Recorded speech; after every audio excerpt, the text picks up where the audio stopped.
Bonjour à tous, aujourd'hui je m'attaque à la troisième bande-annonce de Avengers, l'ère d'Ultron, postée sur YouTube mercredi, en avance grâce à la participation des fans sur Twitter qui ont permis de la débloquer. Cette vidéo a beau être basée principalement sur des hypothèses et des rumeurs, elle peut contenir des spoilers, donc si vous voulez garder la surprise totale, je vous conseille de ne pas visionner le reste de cette vidéo.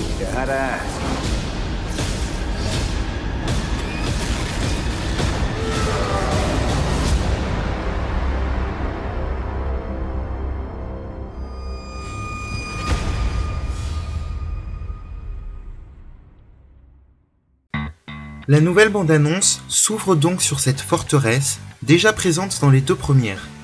Ce lieu important semble être le repère d'Ultron qui apparaît juste après.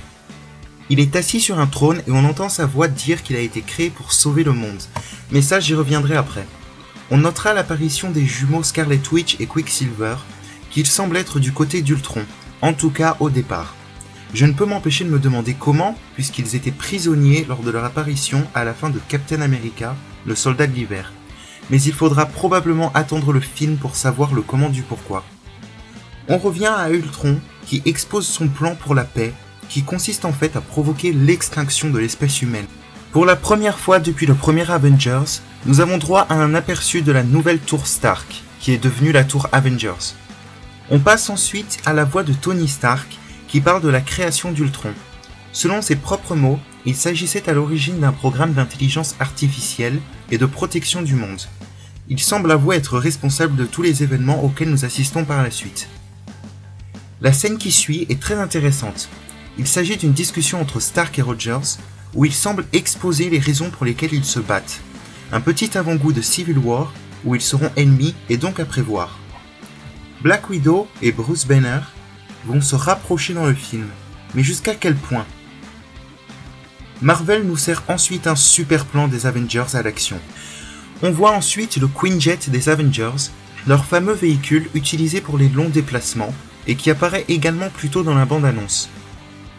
Après cette séquence, le grand retour de Nick Fury, qui je vous le rappelle, a été gravement blessé dans le Soldat de l'hiver avant de passer pour mort. Est-ce là la forteresse du tout début? Probable, puisqu'apparemment nous aurons droit à une confrontation entre Thor, Captain America, Iron Man et Ultron et les jumeaux.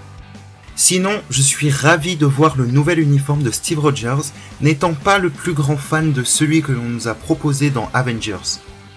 Enfin, si je vous parle de Captain America, c'est parce qu'il apparaît dans la suite de la bande-annonce, mais face à Ultron lui-même.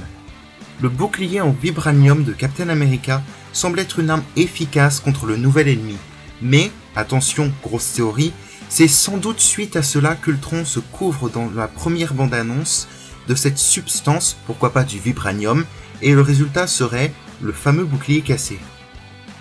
Ultron et les jumeaux de nouveau, cette fois-ci, ils parlent de séparer les Avengers et tout semble se passer comme ils veulent, puisque nous avons droit ensuite à une nouvelle séquence du duel Hulk contre Tony Stark en Hulkbuster.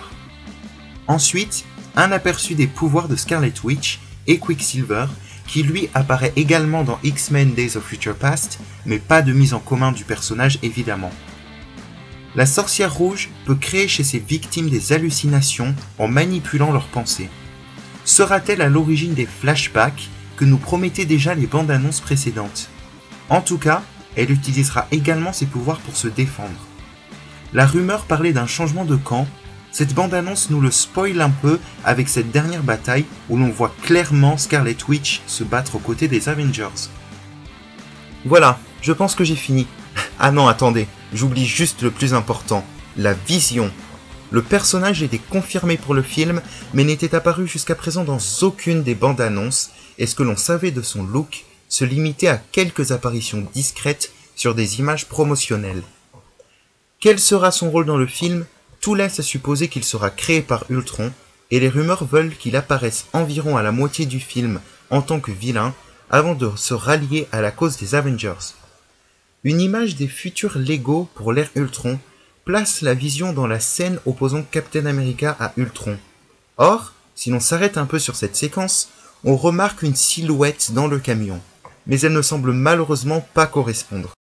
Je voudrais terminer sur quelque chose qui a énormément fait parler, J'ai le regret de vous annoncer, si jamais vous y avez cru, que ceci n'est pas Wolverine, ni même Ulysse Klaue, nouveau personnage confirmé, mais tout simplement Hawkeye, œil de faucon. Voilà, je pense avoir fait le tour de tout ce que je pouvais dire sur ce 3e trailer de Avengers l'ère d'Ultron. Rendez-vous le 1er mai pour la sortie mondiale et faites gaffe aux spoilers car le film sortira une semaine en avance en Inde. Si vous pensez à un détail que j'aurais oublié, laissez-moi un commentaire et n'hésitez pas à vous abonner pour être au courant de mes futures publications.